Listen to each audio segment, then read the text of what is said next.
Alright ladies, welcome back to my channel. If this is your first time here, thank you for joining me. And if you are one of my lovely subscribers, thank you so much for coming back. Today we are doing my 9 and 10 week bump date. I'm so excited. And the way these bump dates are gonna go from now on, my first recap is gonna be about the baby, next is gonna be about me physically, then me mentally, and the to-do list that I've gotten checked off in these last weeks, and then what I'm looking forward to in the weeks going forward. So let's get started. And if you like this video, please give it a huge thumbs up. It really helps out my channel. And if you want to follow along in my pregnancy, go ahead and hit that subscribe button. Squirrel. Like immediately distracted. Oh, I said one sentence and then squirrel. Oh. So right now the baby is about 1¼ inches long and weighs about 1.4 ounces. So that's 3.1 centimeters and 4 grams. And the new thing that they can do this week is they can smell, which seems like a weird first sense to get, but whatever. So there's a lot going on with me physically in these last 2 weeks. First thing that I've noticed is my stomach's getting a lot firmer. I know a lot of it's still bloat, and I'll show you the bump shot at the end, but where I used to be able to press on my stomach and it kind of was squishy because it was just fat, it's definitely got a lot more pushback now and it's a lot firmer. Definitely things are filling up in there. The next thing is my appetite's partially returned, so the last week or so, I've seen my weight loss start to like finally taper off, because for a while there I was just like going down, down, down, and now we're starting to level off just a little bit. My nausea is still there and it's changed quite a bit. Instead of being this like consistent level throughout the day, it's kind of riding low and then spiking up, and I'm having really bad nausea spikes where I have to just kind of breathe and sit down and like let it pass and then go eat something to try to kind of tamp it down. I am also being very careful to make sure I eat right before I go to bed, because that really helps with how I wake up. If I just eat dinner and then go to bed, I wake up in the morning and it is just awful with the amount of nausea and the dizziness, so I really need to eat right before bed now.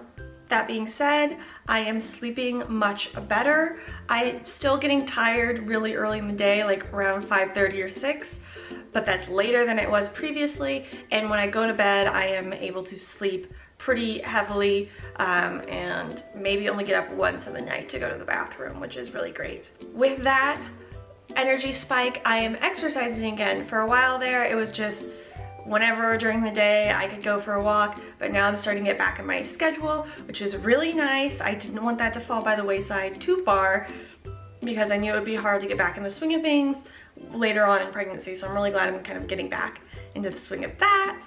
Along with that, my energy is back up in the morning, so I'm always a super morning person. In college, I was the weird person that would just get up earlier to do homework instead of stay up later. It's like, no, I will go to bed at a normal time and wake up at 3 a.m. to continue my homework or studying or whatever. So it was really a drag when I started to hear my alarm go off and just be like, please no. Please no, please stop. Like snooze button, like that's not me. So I'm really glad in the last 2 weeks that started to go away. So on the very positive side, a lot of these are very positive this week. Feeling better, it should be the title of this video. My breast pain is greatly reduced. They're still a little sensitive, but nothing like the excruciating pain of the last few weeks. I have had to ditch all of my old bras and get new ones. I've done a combination of just sizing up one and getting maternity bras in that size up, just to have a feel of both, since I didn't know what I could tolerate. Kind of switching over to some of the negative things. I have been overwhelmingly thirsty, cannot get enough water, which is great because it's helping with my digestive system, which is still more or less on strike. It's really helping with that, because if you drink 150 ounces of water a day, like things move. So that has been a pro-con both, just because it's, you know, downing a whole water bottle and being like, oh my God, I need another one right now. And now on the definite bad side, acne is definitely a thing. I'm not sure if you can see it on camera, but I have a few going on here. And then for the first time in my life, I have spots appearing on my chest, along with a very itchy upper chest. I don't know what that is. I don't know if that's really a symptom or what's going on. If anyone else has ever experienced that, let me know. Because they always talk about like your belly and your boobs being itchy, but I'm like, it's right here. That's all. That's the only place I really need lotion, is right there. And then the other thing is I've been getting headaches on and off. They're not too severe, but I am not one that's very prone to headaches, so I'm a little confused by that. And the last thing is I am definitely getting dizzy more often. I am fully conditioned at this point to not stand up abruptly. When I'm getting out of bed in the morning, I do need to sit on the edge of the bed, then stand, then walk. And same if I've been watching TV for a while, I need to scoot to the end of the couch, get ready, stand up, and then I can walk. Haven't passed out or anything, just getting dizzy. On the mental side of things, getting more excited, really happy to see how engaged the husband is. He's really excited to see or hear the like daily updates that my app gives me. And I am using, I'm not sure if I mentioned it before, the Ovia pregnancy app. I've tried the What to Expect app and the Bump app. Do not like them. Much prefer the Ovia app. It shows you your weight gain trend and what you should, and it syncs up with your Fitbit, so it shows you like where you should be and where you actually are.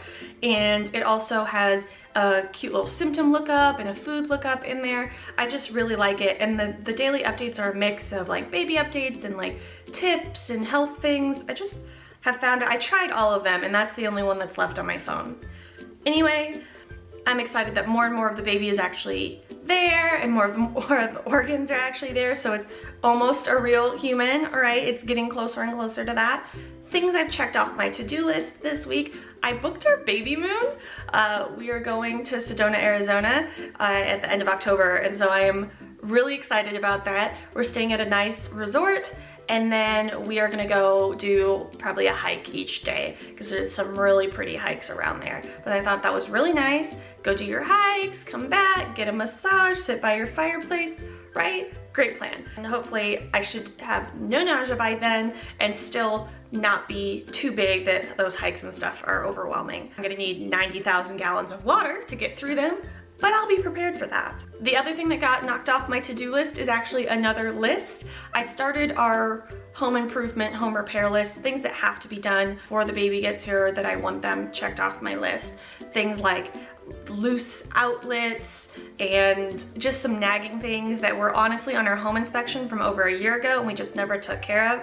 I would like to get them kind of knocked out just so I don't have to worry about them and they're not, it's I guess the beginning of that nesting, like gotta get the house perfect type feeling. And finally, what am I looking forward to in weeks 11 and 12? I am so excited for my 12-week ultrasound.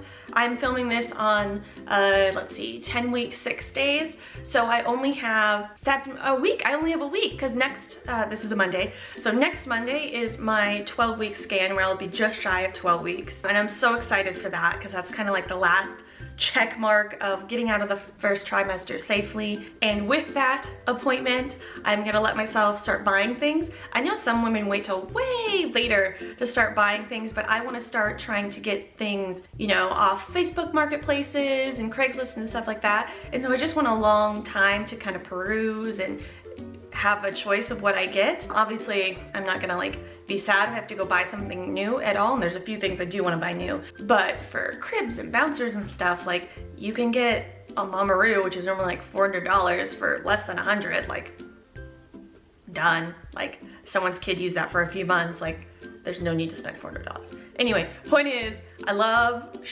bargain hunting like that, and I just want to have enough time so when I see a good deal, I can snag it, not wait, because if you wait till the last 2 months, you're going to kind of be down into the wire. I feel like that would be very stressful. So as soon as I get the clear from this 12-week ultrasound, I'm going at it. We're also going to do the genetic testing at 12 weeks, just to find out, since we did have a trisomy issue with our last pregnancy, and also because I'm impatient, I want to know the gender.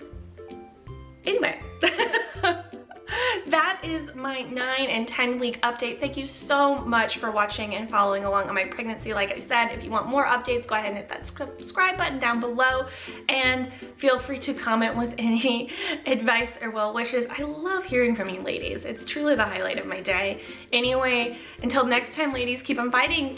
There's just a little bit going, I guess I can get middle of frame. There's just a little bit of bump. It's mostly bloat, and then from this side. I mean, it's just a little bit. Honestly, no one would say anything. because it's kind of the size I was originally. Now I've lost all this weight and then gained all this pudge, so no one would know the difference. It's kind of, oh, there you go. It's just a little bit different size than a pudge or like a location. So yeah, there we go.